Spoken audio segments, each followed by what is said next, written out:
महाभारत के अश्वमेधिक पर्व में युधिष्ठिर के यज्ञ में एक नेवले का उच्चवृत्तिधारी ब्राह्मण के शेर भर सत्तू दान की महिमा बतलाना। जन्मेजय ने पूछा, ब्राह्मण, मेरे परपिता में धर्मराज युधिष्ठिर के यज्ञ में यदि कोई आश्चर्यजनक घटना हुई हो तो आप उसे बताने की कृपा करें।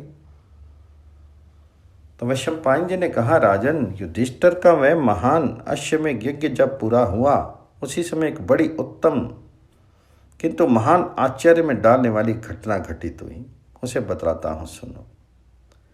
उस यज्ञ में श्रेष्ठ ब्राह्मणों, जाति वालों, संबंधियों, बंधु बांधवों, अंधों तथा दीन दरिद्रों के तृप्त हो जाने पर युधिष्ठिर के महान दान का चारों ओर शोर हो गया। उनके ऊपर फूलों की वर्षा होने लगी। उसी समय वहां एक नेवला आया। उसकी आंखें नीली थी और उसके शीर के एक तरफ का भाग सोने का था। उसने आते ही एक बार वज्र के समान भयंकर आवाज देकर समस्त मृगों और पक्षियों को भयभीत कर दिया और फिर मनुष्य की भाषा में कहा, राजाओ, तुम्हारा ये यज्ञ कुरुक्षेत्र निवासी एक उच्चवृत्तिधारी उदार ब्राह्मण के शेर भर सत्तू दान करने के बराबर भी नहीं हुआ है। नेवले की बात सुनकर समस्त ब्राह्मणों को बड़ा आश्चर्य हुआ और वे उसे चारों ओर से घेर कर पूछने लगे, नकुल, इस यज्ञ में तो साधु पुरुषों का ही समागम हुआ है, तुम कहां से आ गए? तुम में कौन सा बल और कितना शास्त्र ज्ञान है? तुम किसके सहारे रहते हो? हमें किस तरह तुम्हारा परिचय प्राप्त होगा? तुम किस आधार पर हमारे इस यज्ञ की निंदा करते हो? हमने नाना प्रकार के यज्ञ सामग्री एकत्रित करके शास्त्रीय विधि की अवहेलना न करते हुए इस यज्ञ को पूर्ण किया है। शास्त्र और न्याय के अनुसार प्रत्येक कर्तव्य कर्म का पालन किया जाता है। पूजनीय पुरुषों की विधिवत पूजा की गई है। अग्नि में मंत्र पढ़कर आहुति दी गई है। देने योग्य वस्तुओं का ईर्ष्या रहित होकर दान किया गया है। यहाँ नाना प्रकार के दान से ब्राह्मणों को उत्तम युद्ध के लिए, क्षत्रियों को श्राद्ध के द्वारा, पितामहों को रक्षा के द्वारा, वैश्यों को संपूर्ण कामनाओं की पूर्ति के लिए, उत्तम स्त्रियों को दया से, शूद्रों को दान से बची हुई वस्तुएं देकर, अन्य मनुष्यों को तथा राजा के शुद्ध वर्ताप से ज्ञाति एवं संबंधियों को संतुष्ट किया गया है। इसी प्रकार पितृ भविष्य के द्वारा देवताओं को और रक्षा का भाग लेकर शरणागतों को प्रसन्न किया गया है। ये सब होने पर भी तुमने क्या देखा या सुना है जिससे इस यज्ञ में आक्षेप करते हो? इन ब्राह्मणों के निकट तुम सच सच बताओ, क्योंकि तुम्हारी बातें विश्वास योग्य जान पड़ती हैं। तुम स्वयं भी बुद्धिमान दिखाई देते हो और दिव्य रूप धारण किए हुए हो। इस समय तुम्हारा ब्राह्मणों के साथ समागम हुआ है, इसलिए तुम्हें हमारे प्रश्न का उत्तर अवश्य देना चाहिए। ब्राह्मणों के इस प्रकार पूछने पर नेवले ने हंसकर कहा, विप्रवन, मैंने आप लोगों से मिथ्या अथवा घमंड में आकर कोई बात नहीं कही है। मैंने जो कहा है, आप लोगों को ये यज्ञ उच्च वृत्ति वाले ब्राह्मण के द्वारा किए हुए शेर भर सत्तू दान के बराबर भी नहीं है। इसका कारण अवश्य आप लोगों को बताने योग्य है। अब मैं जो कुछ कहता हूँ उसे आप लोग शांतचित्त होकर सुने। कुरुक्षेत्र निवासी उच्च वृत्तिधारी दानी ब्राह्मण के संबंध में मैंने जो कुछ देखा और अनुभव किया है वह बड़ा ही उत्तम एवं अद्भुत है। उस ब्राह्मण के द्वारा न्यायता प्राप्त हुए थोड़े से अन्न का दान भी अत्यंत उत्तम फल का साधक बना। यही प्रसंग आप लोगों को बता रहा हूं। कुछ दिनों पहले की बात है। धर्म क्षेत्र कुरुक्षेत्र में, जहां बहुत से धर्मज्ञ महात्मा रहा करते थे, कोई ब्राह्मण रहते थे। वे उच्च वृत्ति से ही अपना जीवन निर्वाह करते थे। कबूतर के समान अन्न का दाना चुन कर लाते और उन्हीं से कुटुंब का पालन करते थे।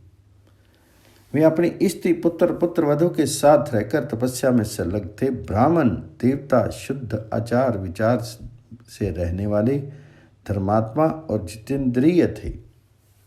वे प्रतिदिन दिन के छठे भाग में स्त्री पुत्र आदि के साथ भोजन किया करते थे।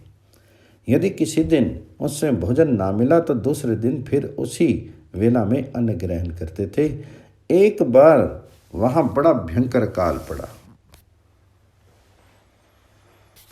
उस समय ब्राह्मण के पास अन्न का संग्रह तो था नहीं और खेतों का अन्न भी सूख गया था, अतः उसके पास द्रव्य का बिल्कुल अभाव हो गया। प्रतिदिन दिन का छठा भाग आकर बीत जाता, किंतु उन्हें समय पर भोजन नहीं मिलता था। बेचारे सब के सब भूखे ही रह जाते थे। एक दिन ज्येष्ठ के शुक्ल पक्ष में दोपहरी के समय वे तपस्वी ब्राह्मण भूख और गर्मी का कष्ट सहते हुए अन्न की खोज में निकले। घूमते घूमते भूख और परिश्रम से व्याकुल हो उठे, तो भी उन्हें अन्न का एक दाना भी नसीब नहीं हुआ। और दिनों की भांति उस दिन भी उन्होंने अपने कुटुंब के साथ उपवास करके ही दिन काटा। धीरे धीरे उनकी प्राण शक्ति क्षीण होने लगी। इसी बीच में एक दिन के छठे भाग में उन्हें शेर भर जो सत्तू मिल गया। उस ब्राह्मण परिवार के सब लोग तपस्वी थे। उन्होंने जौ का सत्तू तैयार कर लिया और नैतिक नियम एवं जप का अनुष्ठान करके अग्नि में विधि पूर्वक आहुति देने के पश्चात वे थोड़ा थोड़ा सत्तू बांटकर भोजन के लिए बैठे। इतने ही में कोई अतिथि ब्राह्मण वहां पर आ पहुंचा। अतिथि का दर्शन करके उन सब का हृदय हर्ष से खिल उठा। उसे प्रणाम करके उन्होंने कुशल समाचार पूछा। ब्राह्मण परिवार के साथ सब लोग विशुद्ध चित्त, जितेंद्रिय, श्रद्धालु, दोष दृष्टि से रहित, क्रोध को जीतने वाले, सज्जन, ईर्ष्या भाव से रहित और धर्मज्ञ थे। उन्होंने अभिमान, मद और क्रोध को सरथा त्याग दिया। क्षुधा से कष्ट पाते हुए अतिथि ब्राह्मण को अपने ब्रह्मचर्य और गोत्र का परिचय देकर वे कुटी में ले आए। वहां उच्च वृत्ति वाले ब्राह्मण ने कहा, भगवान, आपके लिए ये अर्घ्य, पाद्य और आसन मौजूद है तथा न्यायपूर्वक उपार्जित किए हुए ये परम पवित्र सत्तू आपकी सेवा में उपस्थित है। मैंने प्रसन्नतापूर्वक इन्हें आपको अर्पण किया है, आप इसे स्वीकार कीजिए।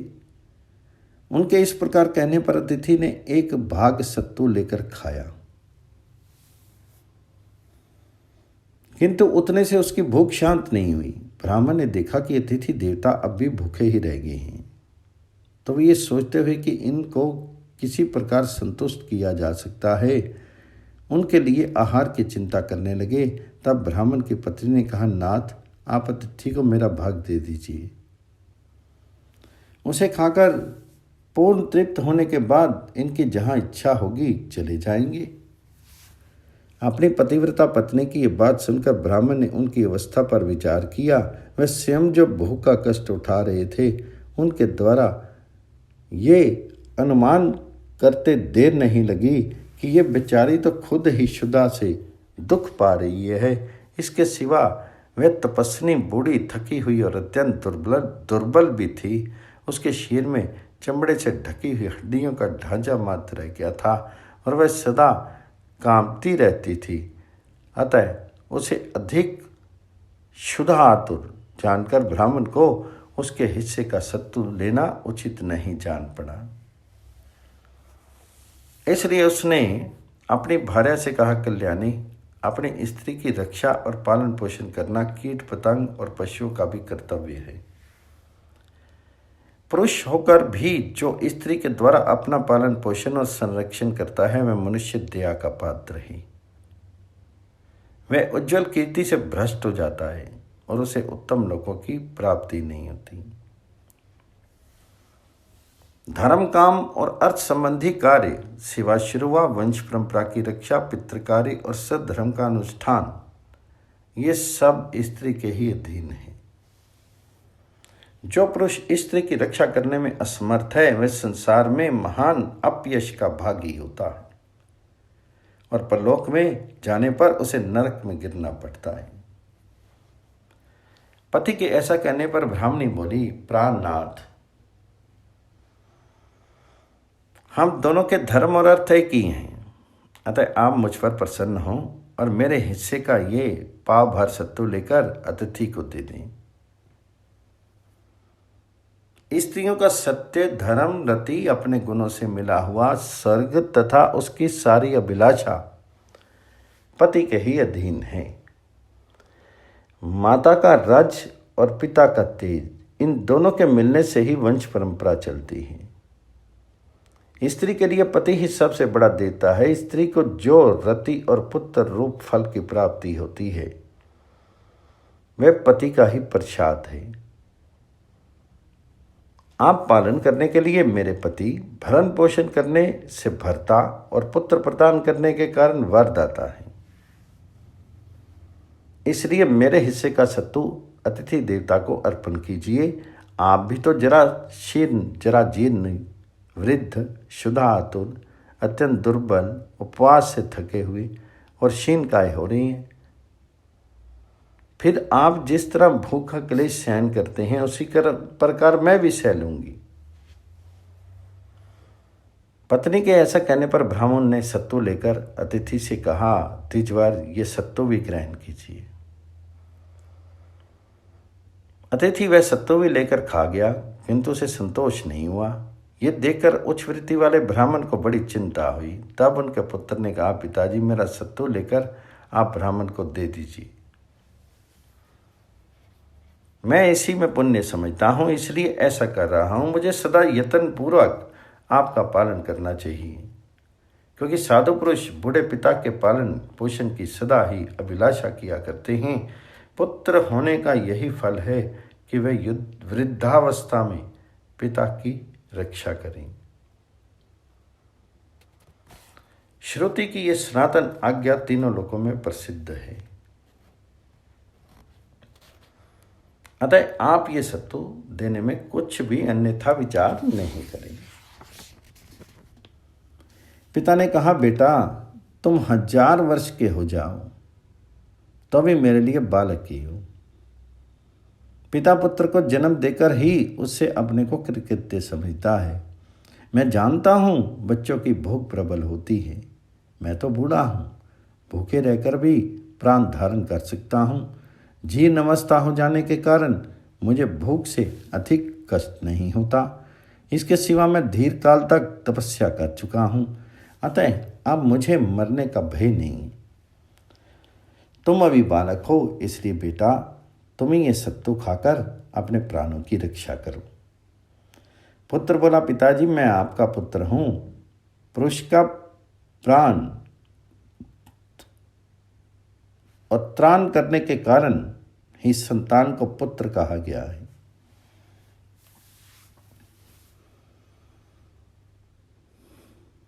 इसके सिवा पुत्र पिता का अपना ही आत्मा माना गया है। अतः आप अपने आत्मभूत पुत्र के द्वारा अपनी रक्षा कीजिए। तो पिता ने कहा, बेटा तुम रूप, सदाचार और इंद्रिय संयम में मेरे ही समान हो। तुम्हारे इन गुणों की मैंने अनेकों बार परीक्षा कर ली है। अब मैं तुम्हारा सत्तू लेकर अतिथि को देता हूँ। ये कहकर ब्राह्मण ने प्रसन्नतापूर्वक वह सत्तू ले लिया और हंसते हंसते अतिथि को परोस दिया। उसे खा लेने पर भी अतिथि देवता का पेट नहीं भरा। ये देखकर उच्च वृत्तिधारी धर्मात्मा ब्राह्मण बड़े संकोच में पड़ गए। उनके पुत्र वधू भी बड़ी सुशीला थी। वह अपने ससुर की स्थिति को समझ गई और उनका प्रिय करने के लिए सत्तू लेकर उनके पास जा खड़ी। प्रसन्नता के साथ बोली, पिताजी आप मेरे हिस्से का ये सत्तू लेकर अतिथि देवता को दे दीजिए। ससुर ने कहा, बेटी तुम पतिव्रता हो और सदा ऐसे ही शीत सुखा रहा है। तुम्हारी कांति फीकी पड़ गई है। उत्तम व्रत और आचार का पालन करते करते तुम अत्यंत दुर्बल हो गई हो। भूख के कष्ट से तुम्हारा चित्त व्याकुल है। तुम्हें ऐसी अवस्था में देखकर भी तुम्हारे हिस्से का सत्तू कैसे ले लूं? ऐसा करने से मेरे धर्म में बाधा आएगी। तुम प्रतिदिन शोच, सदाचार और तपस्या में संलग्न रहकर दिन के 6ठे भाग में आहार करती हो। आज अन्न ना मिलने के कारण तुम्हें उपवास करती कैसे देख सकूंगा? तो भूख से व्याकुल हुई बालिका और अबला हो, उपवास के कारण बहुत थक गई हो और सेवा शुरुआ के कारण बंधु बांधवों को सुख पहुंचाती हो, इसलिए तुम्हारी तो मुझे सदा ही रक्षा करनी चाहिए। पुत्रवधू बोली, भगवान आप मेरे गुरु के भी गुरु और देवता के भी देवता हैं, अतः मेरा दिया हुआ सत्तू अवश्य स्वीकार कीजिए। मेरा ये शरीर, प्राण और धर्म सब कुछ बड़ों की सेवा के लिए ही है। आपकी प्रसन्नता से ही मुझे उत्तम लोकों की प्राप्ति हो सकती है, अतः आप मुझे अपने दृढ़ भक्त, रक्षणीय तथा कृपा पात्र समझकर अतिथि को देने के लिए मेरा ये सत्व स्वीकार कीजिए।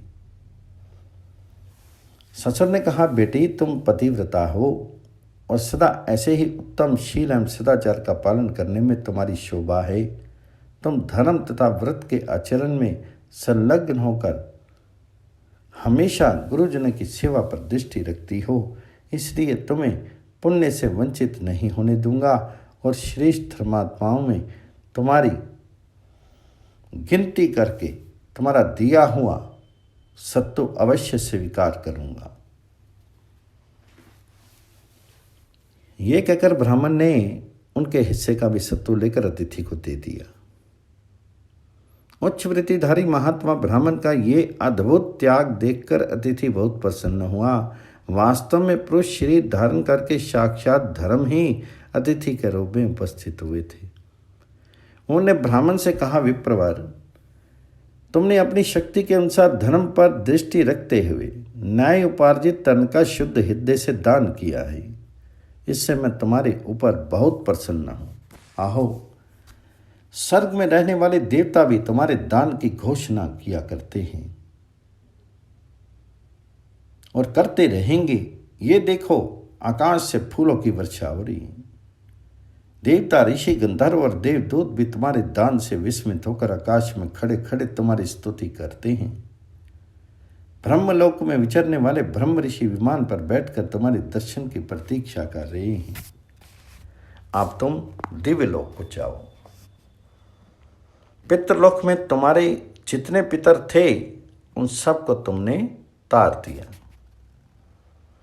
तथा अनेकों युगों तक भविष्य में होने वाली जो संतानें हैं वे भी तुम्हारे ब्रह्मचर्य, दान, तपस्या और शुद्ध धर्म के अनुष्ठान से तर जाएंगी। तुमने बड़ी श्रद्धा के साथ तप किया है, उसके प्रभाव से और दान से सब देवता तुम्हारे ऊपर प्रसन्न हुए हैं। संकट के समय भी तुमने शुद्ध हृदय से ये सारे का सारा सत्तू दान किया है। भूख मनुष्य की बुद्धि को चौपट कर देती है, उसके धार्मिक विचारों का लोप हो जाता है, किंतु ऐसे समय में भी जिसके दान में रुचि होती है उसके धर्म का ह्रास नहीं होता। तुमने स्त्री और पुत्र के स्नेह की उपेक्षा करके धर्म को ही श्रेष्ठ माना है और उसके सामने भूख प्यास को भी कुछ नहीं गिना है। मनुष्य के लिए सबसे पहले न्यायपूर्वक धन की प्राप्ति का उपाय जानना ही सूक्ष्म विषय है। उस धन को सत्पात्र की सेवा में अर्पण करना उससे भी श्रेष्ठ है। साधारण समय में दान देने की अपेक्षा उत्तम समय पर दान देना और भी अच्छा है, किंतु श्रद्धा का महत्व काल से भी बढ़ के है।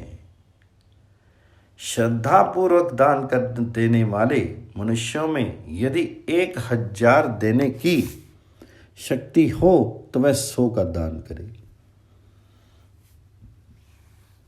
100 देने की शक्ति वाला दान का 10 का दान करे। और जिसके पास कुछ नहीं हो वह यदि अपनी शक्ति के अनुसार थोड़ा सा जल भी दान कर दे तो इस सब का फल बराबर ही माना गया है। कहते हैं राजा रंती देव के पास जब कुछ नहीं रह गया था तो उन्होंने शुद्ध हृदय से केवल जल का दान किया था।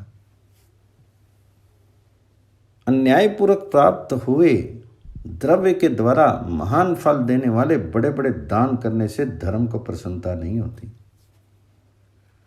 धर्म देवता तो ये न्याय उपार्जित थोड़े से अन्न का भी श्रद्धापूर्वक दान करने से ही संतुष्ट होते हैं।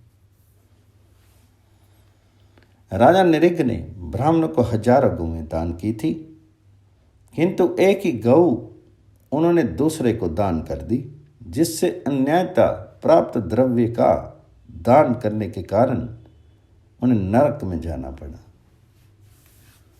उशीनिर के पुत्र राजा शिवी श्रद्धापूर्वक अपने शीर का मांस देकर भी पुण्य आत्माओं के लोक में आनंद भोगती हैं। न्यायपूर्वक एकत्रित किए हुए धन का दान करने से जो लाभ होता है वे बहुत सी दक्षिणा वाले अनेकों राजसु यज्ञों का अनुष्ठान करने से भी नहीं होता। तुमने शेर भर सत्तू का दान करके अक्षय ब्रह्मलोक पर विजय पाई है। बहुत से अश्वमेध यज्ञ भी तुम्हारे इस दान के फल की समानता नहीं कर सकते। अतः द्विज श्रेष्ठ, तुम रजोगुण से रहित ब्रह्म धाम को सुखपूर्वक पधारो। तुम सब लोगों के लिए दिव्य विमान उपस्थित हैं, इस पर सवार हो जाओ, मेरी ओर दृष्टि डालो, मैं साक्षात धर्म हूं। तुमने अपने शीर का उद्धार कर दिया, संसार में तुम्हारा यश सदा ही कायम रहेगा। नेवले ने कहा, धर्म के ऐसा कहने पर वे ब्राह्मण देवता अपनी स्त्री, पुत्र और पुत्रवधू के साथ विमान में बैठकर ब्रह्मलोक को चले गए। उनके जाने के बाद मैं अपने बिल में से बाहर निकला और जहां अतिथियों ने भोजन किया था उस स्थान पर लौटने लगा।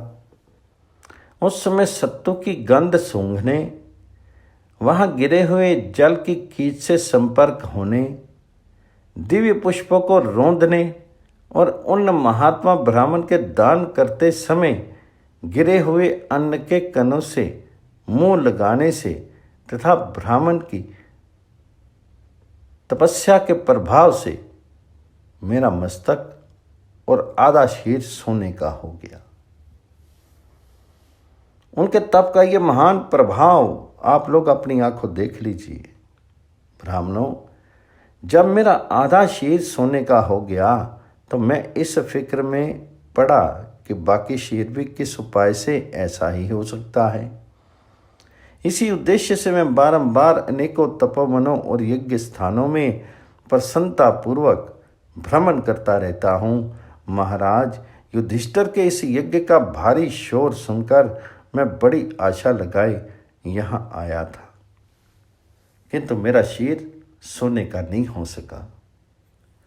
इसी से मैंने हंसकर कहा था कि ये यज्ञ ब्राह्मण के दिए हुए शेर भर सत्तू के बराबर भी नहीं है, क्योंकि उस समय शेर भर सत्तू में गिरे हुए कुछ कणों के प्रभाव से मेरा आधा शीर सोने का हो गया, परंतु ये महान यज्ञ भी मुझे वैसा नहीं बना सका, अतः उसके साथ इसकी कोई तुलना नहीं। तो वैशंपायन जी कहते हैं, जन्मेजय, ब्राह्मणों से ये कहकर नेवला वहां से गायब हो गया और ब्राह्मण भी अपने अपने घर चले गए। ये सारा प्रसंग मैंने तुम्हें सुना दिया। उस महान अश्वमेध यज्ञ में यही एक आश्चर्य की घटना हुई थी। उस यज्ञ के विषय में ऐसी घटना सुनकर तुम्हें किसी प्रकार विस्मय नहीं करना चाहिए। हजारों ऋषि यज्ञ न करके केवल तपस्या के ही बल से दिव्य लोक को प्राप्त हो चुके हैं। किसी भी प्राणी से द्रोह नहीं करना, संतोष, शील, सरलता, तप, इंद्रिय संयम, सत्य और दान, इनमें से एक एक गुण बड़े बड़े यज्ञों की समानता करने वाला है।